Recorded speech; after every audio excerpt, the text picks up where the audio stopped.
I appreciate the fact that we've had a hearing. We're now having this hearing and another hearing, and I know that we are intent on getting answers and ultimately addressing the concerns of people, children, the faces that are in the room that we had the privilege to see this past Saturday in Flint, standing alongside our colleague Dale Kildee as well.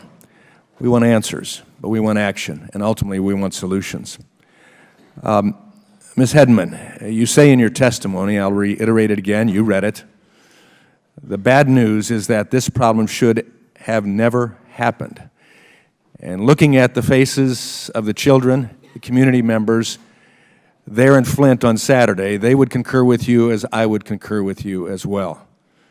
But you went on to say, as did Gina McCarthy, Administrator of EPA, in her article just referred to that I read with shock and awe, that she would make the statements in the Washington Post that she did. But you made them today as well when you said, and I need to remind you, EPA had nothing at all to do with that. To be clear, you actually think the EPA had nothing to do with the crisis in Flint? No. Okay, Ms. Hedman, I have here in front of me Section 1431. Yes. It's the law. 1431 of the Safe Drinking Water Act, pulled from the EPA's website this morning, which describes the emergency powers authority given to the EPA in the event of an imminent, let me state that again, an imminent and substantial endangerment to public health. Do you believe the people of Flint have at any time faced an imminent or substantial endangerment to their health? Yes. Then, was this endangerment to the people of Flint not evident when the EPA learned of the high lead levels in June 2015?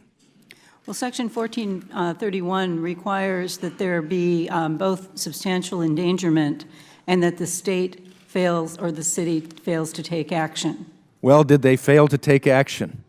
Well, I think the answer is yes. Don't you? the legal advice that I got was that once the state had issued the order directing the city of Flint to implement corrosion control, and the mayor stepped forward to indicate that he would do so as soon as possible, that it was likely that the state of Michigan would argue that there was a jurisdictional bar. Well, I mean, argument is one thing. And dealing with the job that you have is another thing. Yeah, the issue was, we had seen so far, the action wasn't being taken.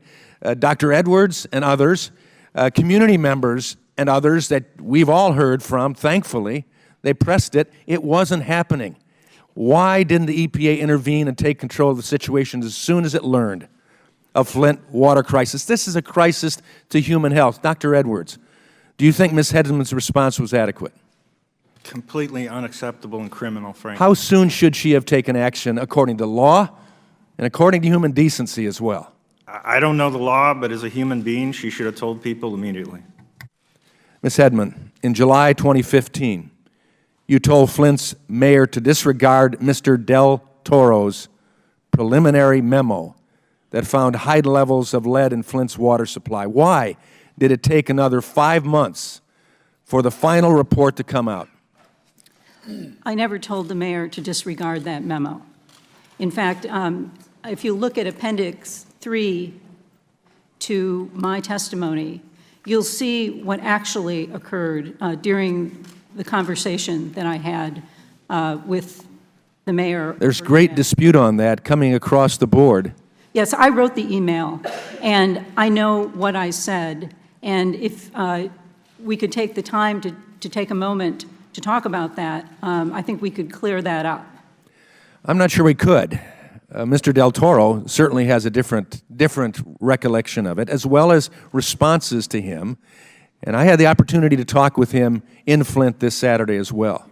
Very different from what we're being told here, and that's the concern. Again, the Human Decency Act, when the issue was brought to you by authorities in the field, by actual testing, the EPA didn't do what it needed to do even if the other entities going down to the local level and the state level weren't doing their duty, and we are certainly going to ask them about those issues. And I look forward to their responses as well. Mr. Chairman, I see my time has expired. I yield back, and hopefully I can gain some other time from other individuals down the road. I thank the gentleman, Mr. Walberg. We now recognize the gentleman.